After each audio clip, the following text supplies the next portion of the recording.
Bonsoir à tous, bonsoir à toutes, j'espère que vous allez bien. Je reviens pour un petit live, j'étais sur un travail d'écriture et je me suis dit que j'allais me poser ce soir parce que j'avais envie de vous raconter une petite histoire qui m'est arrivée cet après-midi. Et du coup, je me suis dit que j'allais vous la raconter parce que c'était vraiment incroyable ce qui s'est passé. Ça m'a vraiment servi de leçon en fait, c'était vraiment pas du tout attendu. Donc, oui, je sais pas qui c'est qui sera là, mais en tout cas, bonsoir et bienvenue. Bonsoir. Hello. Ah, coucou, ça va? Tu vas bien? Ça fait très longtemps. Ça fait très longtemps. Comment est-ce que ça va? Comment est-ce que ça va? Bonsoir. Je vais juste attendre un petit peu alors, avant de commencer, parce qu'il faut vraiment que je vous raconte cette histoire et c'est passé quand même un truc de fou là aujourd'hui. Enfin, c'était pas excitant, mais disons que en termes de relation client, ça m'a quand même servi de leçon aujourd'hui. Peace. Yes, I'm in peace too. Je me sens tellement en paix aussi. Je me sens tellement en paix. Bonsoir. Hey, great lady. How are you? How do you do? Comment ça va, Great Lady? Ça fait très longtemps. J'ai vu ton évolution et je suis très fière, vraiment. Bonsoir. Je suis très contente de vous recevoir ce soir. Ça ne va pas durer 1 heure, mais j'avais besoin de vous raconter une petite histoire qui s'est passée pour moi aujourd'hui. Et c'était pas prévu. Et c'est là où je me dis que le service client, peu importe le produit que vous avez, faut quand même apprendre à garder son sang-froid quand même, hein. I am wonderful, coach. I'm not surprised. I am not surprised. Te connaissant. Je t'ai vu, vraiment, je t'ai vu monter. Ça fait pas si longtemps que je suis revenue sur Facebook et je vois les choses. Comme quoi, les gens observent bien, j'ai vu les choses et je suis très heureuse pour toi. Je suis très heureuse de ce qui t'arrive vraiment. Je suis contente de voir qu'il y a des gens qui évoluent et tout, ça fait vraiment plaisir. Donc ce soir, oui, j'avais envie de vous raconter une histoire. Donc, rien d'excitant, c'est-à-dire que Yes, I'm back. Definitely, I'm back. Je vais cet après-midi voilà, à la photocopieuse de ma ville. Voilà, c'est super, c'est génial. Il n'y a rien de super excitant. Je vais donc par définition imprimer. Je viens pour photocopier. Donc je suis seule dans la photocopieuse. Bonjour, oui, c'est pour imprimer en noir et blanc, c'est pour photocopier en noir et blanc. Donc du coup elle me dit, bon, alors c'est la photocopieuse numéro 15. Vous photocopiez sur la numéro 15 et vous imprimez sur la numéro 15. C'était très gentil. Je lui dis ok, tout va bien. Donc je me place. Et puis là, nous sommes en paix, c'est-à-dire que je suis toute seule. Et puis à un moment donné, il y a un flux de monde, dont une femme qui va se placer devant moi.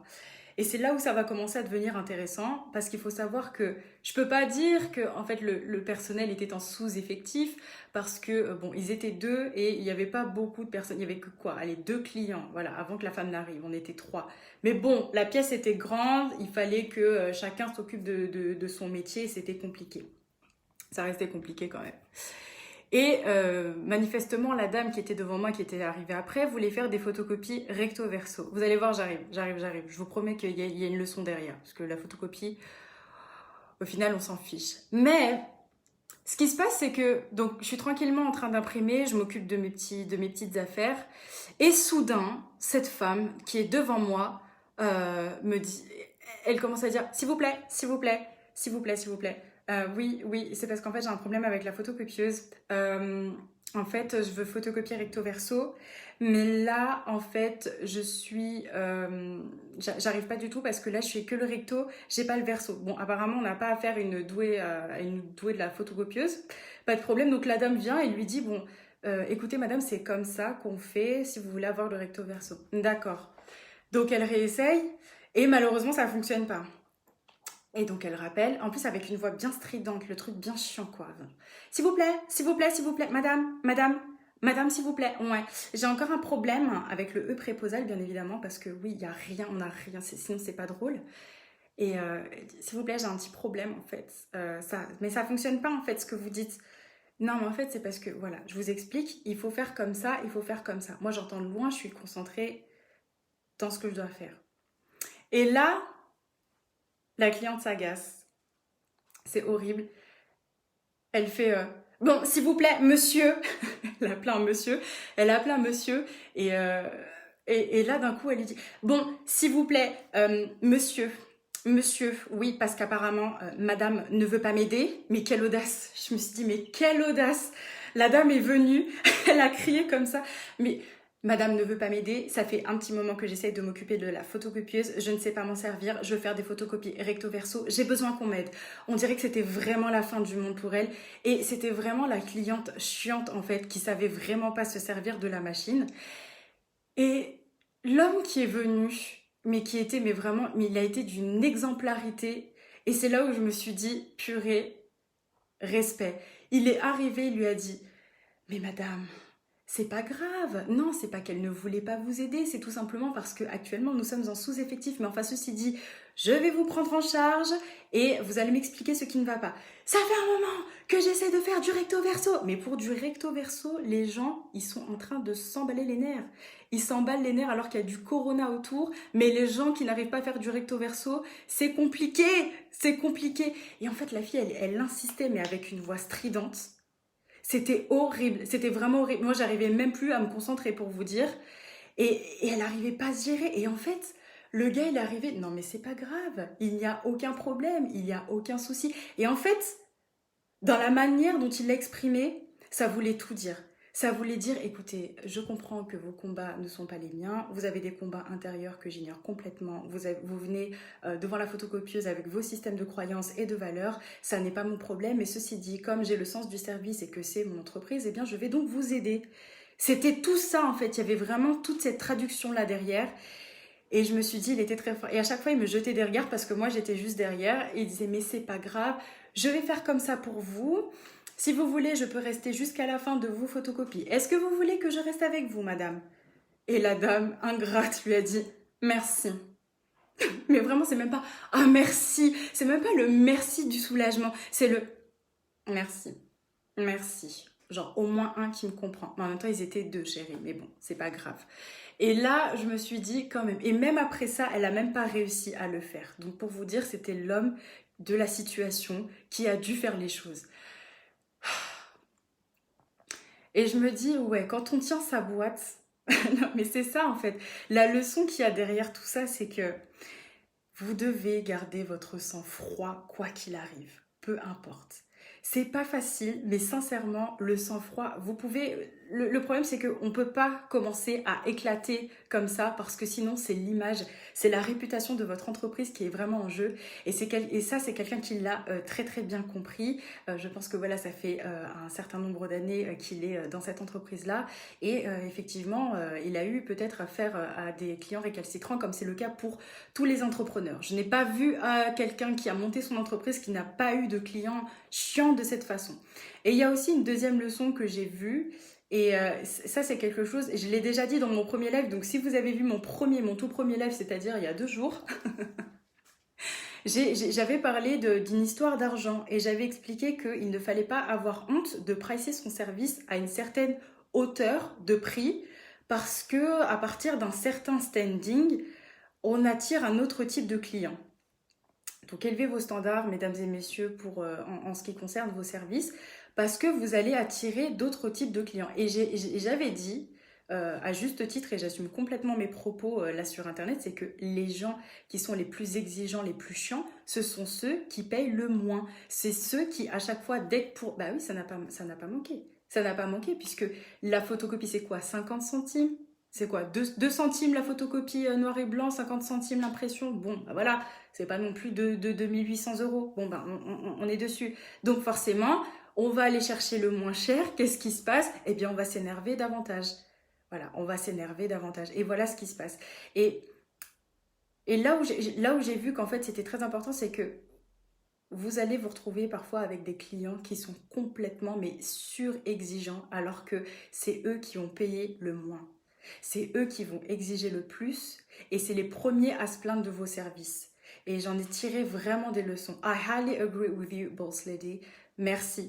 Mais en tout cas, vous pouvez aussi ne pas être d'accord. Hein. C'est totalement discutable. Je n'ai pas la science infuse en matière de service. Moi, je vous partage mon expérience. Je partage ce qui s'est passé. Et je regarde aussi, bah voilà, encore une fois, mon expérience par rapport à l'entrepreneuriat. Et je pense qu'il n'y a pas que des débutants dans ce live. J'en suis totalement consciente. Et c'est pour ça que je vous dis, augmentez vos prix. Vraiment, n'ayez pas peur, augmentez vos standards. Ça se passe d'abord dans la tête. Vraiment, ça se passe dans la tête. Vos prix, là, faut vraiment augmenter.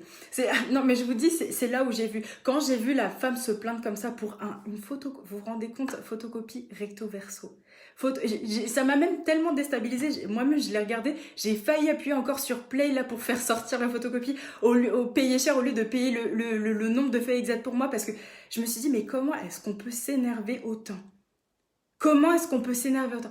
Non mais c'est pas possible, hein, c'est vraiment pas possible. Je veux dire, il y a un moment donné, comme madame ne veut pas m'aider, moi il y a un moment donné, je suis pas non plus douée en technologie, donc j'aurais voulu qu'on m'aide, j'aurais voulu qu'on m'assiste. Assistance, assistance. Elle a vraiment dit ça. Elle a réellement dit ça.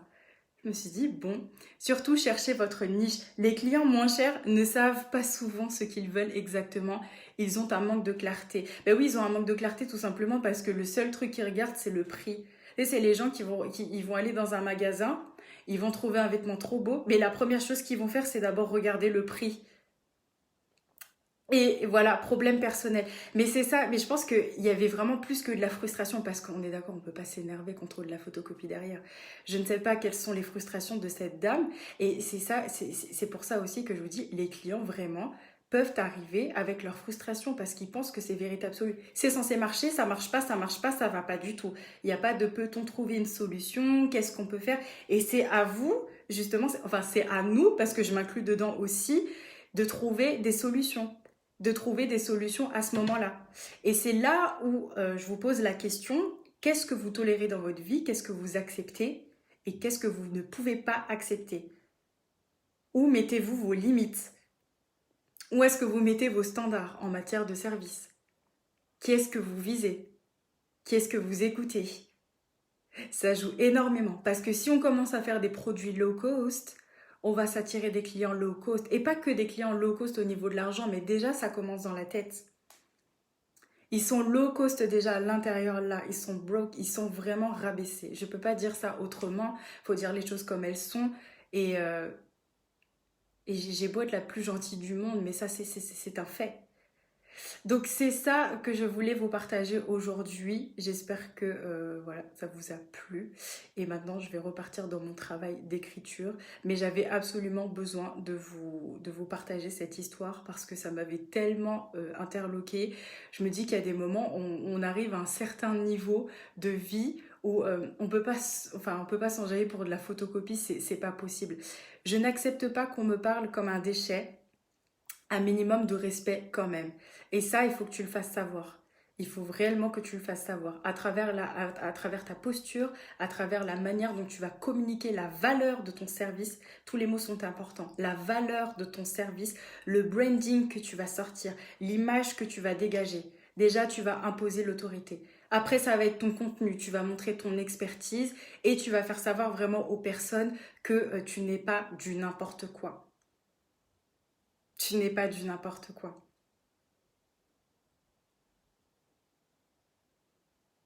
Voilà, donc en tout cas, j'espère que ça vous a plu. Sincèrement, je reviendrai en live. En tout cas, ça m'avait vraiment manqué. Sachez-le. Mais là, c'était vraiment une histoire... Ouf, mon Dieu, j'avais jamais vu ça. Autant je me dis que si elle avait payé une prestation à des milliers d'euros, bon, elle avait vraiment raison de se plaindre et elle avait le droit de faire appel au service après-vente. 2 centimes, quoi, chérie. 2 centimes. 2 centimes, et voilà qu'on s'énerve pour des choses. Et franchement, le monsieur a été clairement exemplaire. Mais il a été posé au niveau de sa posture. Il a montré son autorité, c'est dingue. Il a vraiment montré son autorité et dit, voilà, écoutez, est-ce que je peux vous aider? C'est pas grave, on est là pour ça, on trouve des solutions. Elle s'est calmée, elle s'est calmée. Si on peut dire calmée, parce qu'apparemment elle était vraiment vraiment névrosée sur une histoire de feuilles, donc apparemment on ne pouvait pas non plus euh, on pouvait pas chercher plus avec elle, mais il a réussi quand même à l'apaiser en fait. Il a réussi à l'apaiser à travers ses mots et à travers son leadership de solutionneur. Et ça c'est quelque chose qu'il faut absolument cultiver, c'est que quoi qu'il arrive, en plus en tant qu'entrepreneur, on a toujours des problèmes qui s'accumulent de jour en jour. Et en fait, l'idée, c'est vraiment de trouver la meilleure solution, la plus optimale qui soit à l'instant T où on reçoit le problème pour pouvoir le résoudre le mieux possible. Merci beaucoup, c'est un bonheur de te revoir parmi nous, Boss Lady, la patronne. Merci beaucoup en tout cas. Bon, j'en ai terminé pour ce soir. Je vous souhaite une excellente soirée et je reviens en live très très vite. Bye bye!